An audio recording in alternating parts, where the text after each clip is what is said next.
एक तरफ कल जब दुनिया के सबसे अमीर शख्स एलन मस्क ने एक तरफ जब कल एलन मस्क ने ईवीएम को लेकर के सवाल उठाया और उन्होंने कहा कि कोई भी जो मशीन है वो हैक किया जा सकता है, और ख़ास करके उन्होंने ईवीएम के बारे में बात करते हुए ये बात कही कि ईवीएम को ह्यूमन यानी कि मानव और साथ ही साथ एआई यानी कि आर्टिफिशियल इंटेलिजेंस के ज़रिए हैक किया जा सकता है। अब आप खुद सोचिए, तकनीक, अगर आप टेक्निक्स की बात करेंगे, तकनीकी दुनिया की बात करेंगे, तो एलन मस्क एक बड़ा नाम है। ट्विटर के वो मालिक है, एक्स प्लेटफॉर्म के वो मालिक हैं, उसके अलावा टेस्ला के वो मालिक है और दुनिया में कई सारे कंपनीज के वो ओनर हैं। इतने बड़े इंसान, उनका जब ईवीएम पर ये बयान सामने आया तो एक तरह से खलबली मच गई। देश के कई सारे लोग, अलग अलग देश के लोगों ने इस बात को सराहा और ये बात कही कि अगर एलन मस्क ये बात कह रहे हैं तब तो इस बात में बिल्कुल दम है। अभी इस बारे में जिक्र चल ही रहा था, भारत में बहुत सारे लोग उनके बारे में, उस बयान को लेकर के भारत के विपक्षी भी बात रख ही रहे थे कि इस बीच एक बड़ी खबर निकल करके आ गई।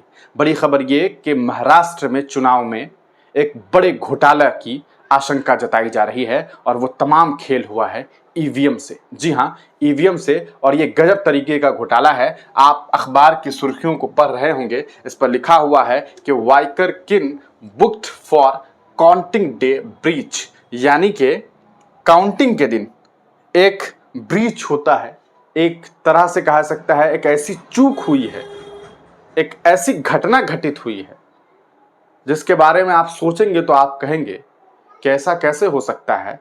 जो मुशायरा आयोग, चुनाव आयोग बड़ी बड़ी बात किया करता है। मुशायरा आयोग असल में इसलिए कह दिया क्योंकि चुनाव आयोग के जो साहब हैं वो बार बार मुशायरा जैसा माहौल बना रहे थे। तो जिस चुनाव आयोग और मुशायरा आयोग ने ये बात कही थी कि बहुत अच्छे से चुनाव हो रहा है, ईवीएम पे रोना रोते हैं, तो बताइए ना कि इस ईवीएम के रोना पर क्या जवाब देंगे। मामला ये है कि यहाँ पर भारतीय जनता पार्टी के कैंडिडेट जो है वो महज 45 वोट से चुनाव जीत जाते हैं। कितने वोट से? महज 45 वोट से चुनाव जीतते हैं।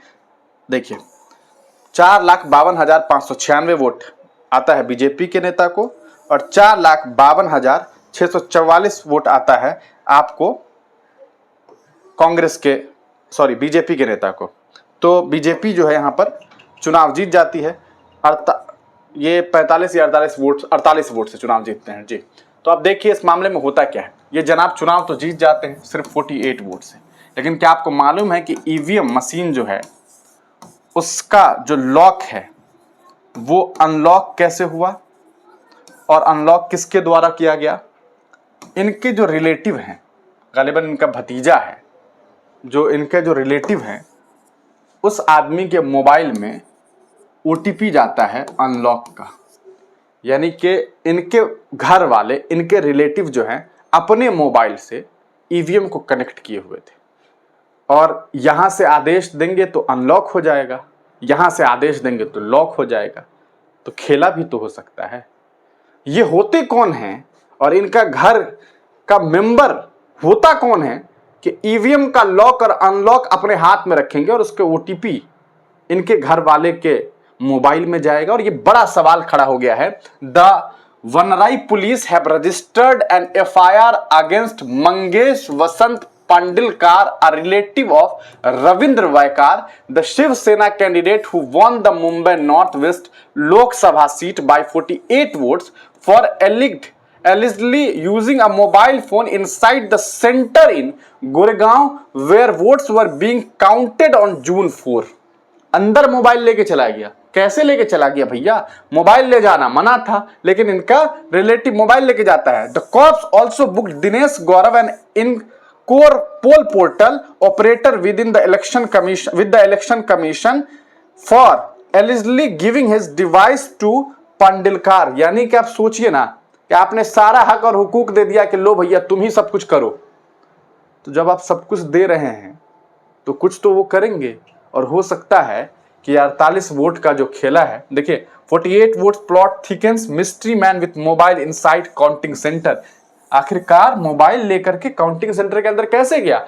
Bikers 48 votes win explained, we have requested CCTV footage from the returning officer of the election commission, we will check call records to see whom Pandilkar had called and for what purpose a police officer. Police का आप कहना है कि हम अब जांच करेंगे, देखेंगे कि आखिरकार उसे बुलाया कौन अंदर में, फोन किसने दिया, फोन लेके कैसे आया, ओटीपी कैसे, ये सारा खेल कैसे हुआ।